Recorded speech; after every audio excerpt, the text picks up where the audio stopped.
नमस्ते, मैं हूं सुरेश कुमार इकलवे और आप देख रहे हैं Hindustan news and tips. Bhajpa प्रवक्ता नुपुर द्वारा जाने अनजाने में की गई एक टिप्पणी को तूल देकर जो हुआ खड़ा किया गया उसका कोई तुक नहीं बनता है। भारत मुसलमानों ने इस मुद्दे पर संयम बरता और एक सच्चे हिंदुस्तानी होने का परिचय दिया है। कुछ असामाजिक तत्वों ने इस पर जरूर हाय तौबा मचाने की कोशिश की, लेकिन मुस्लिम धर्मगुरुओं ने मामले को संभाल लिया। उधर भारत सरकार ने भी साफ कर दिया है कि यह आधिकारिक बयान नहीं है और भारत सभी धर्मों का सम्मान करता है। नुपुर शर्मा को भारतीय जनता पार्टी से सस्पेंड कर दिया गया है, साथ ही उन पर कानूनी कार्रवाई की तैयारी की जा रही है। पर जबकि भारत मुसलमान अपने मुल्क में शांति बनाए हुए हैं और इस मुद्दे को तूल नहीं देना चाहते हैं, तब कुछ मुस्लिम देशों और गल्फ कंट्रीज की तशरीफ में क्यों दर्द हो रहा है? क्या पैगंबर पर सिर्फ उनका ही हक है? भारत मुसलमानों को उनके आदेश और सलाह पर अपने मजहब को सुरक्षित करना पड़ेगा। खासकर इस्लामिक सहयोग संगठन जिस तरह तहमंद फाड़ रहा है वह उसके दोहरे चरित्र का पर्दाफाश करता है। अगर ओआईसी और शेष मुस्लिम देशों को इस्लाम और मुसलमानों की इतनी चिंता है तो उसे भारत के खिलाफ बोलने की बजाय चीन में उइगर मुसलमानों पर हो रहे अत्याचारों पर ध्यान केंद्रित करना चाहिए। भारत में मुसलमान सुरक्षित भी हैं और आज खुशी से रह भी रहे हैं। वे देश की राजनीति में शीर्ष पदों पर भी मौजूद हैं और ब्यूरोक्रेसी में भी बड़ी भूमिका निभा रहे हैं। किसी भी मुस्लिम देश और इस्लामिक सहयोग संगठन ने चीन में उइगरों के उत्पीड़न पर आज तक चू नहीं किया है। चीन सरकार ने हजारों मस्जिदों को ध्वस्त कर दिया है।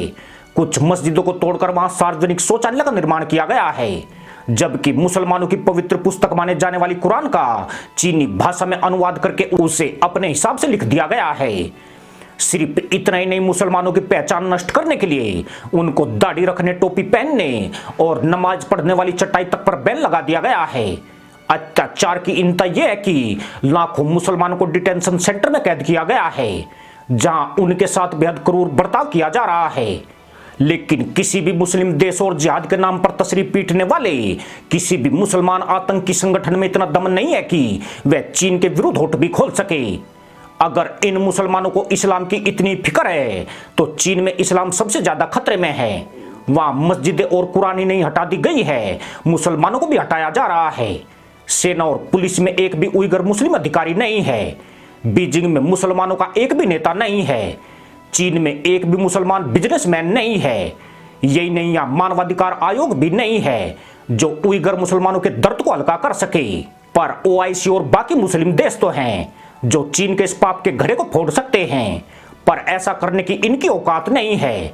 अगर चीन के आंतरिक मामलों में बोले तो इन सभी मुस्लिम देशों की बजती नजर आएगी। पाकिस्तान जैसा खटारा देश जो खुद को मुसलमानों का नेता मानता है, आज चीन के टुकड़ों पर कुकुर बनकर दुम हिला रहा है। उइगरों पर होने वाले जुल्मों के मामले में उसने आंखों पर पट्टी बांध ली है। भारत के खिलाफ बोलना इसलिए बहुत आसान है क्योंकि यह देश विश्व गुरु बनने के चक्कर में कुछ ज्यादा उदार हो गया है। भारत कभी किसी देश के आंतरिक मामलों में टीका टिप्पणी नहीं करता है, इसलिए भी ये मुस्लिम देश कुछ ज्यादा ही उछल रहे हैं। चीन में 2 करोड़ से ज्यादा मुस्लिम रहते हैं। 1990 से पहले यहाँ 30,000 मस्जिदें हुआ करती थी, जिन्हें तोड़कर 2000 से भी कम कर दिया गया है। 10 मुस्लिम एथनिक ग्रुप भी मौजूद है। एक उइगर कम्युनिटी को कई सालों से सेंसरशिप का सामना करना पड़ रहा है।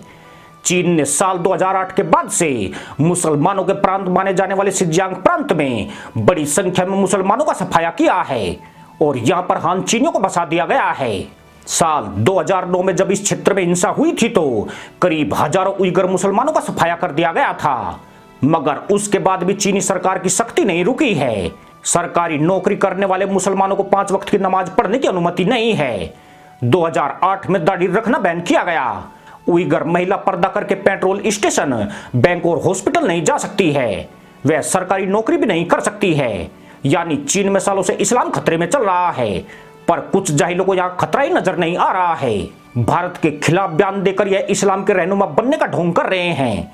अगर तशरीफ में इतना ही दम है और खुद को इस्लाम के संरक्षक मानते हो तो चीन में इस्लाम के पतन पर भी बयान जारी करे। नाइजीरिया में चर्च में प्रेयर कर रहे 50 ईसाइयों को बम से उड़ाकर, अफगानिस्तान की शिया मस्जिदों में निर्दोष का कत्लेआम करके, या फिर पाकिस्तान में हिंदू अहमदियों की हत्या करने से इस्लाम खतरे से बाहर नहीं होने वाला है, बल्कि इस्लाम और ज्यादा खतरे में आ जाएगा। दुनिया में कहीं भी इस्लाम बचाना है तो दूसरे मजहब का सम्मान करना भी बेहद जरूरी है, क्योंकि अल्लाह, गॉड, गुरु और भगवान पर किसी एक का कॉपीराइट नहीं है। इसी के साथ अनुमति दोस्तों, जय जवान, जय किसान, जय हिंद, वंदे मातरम।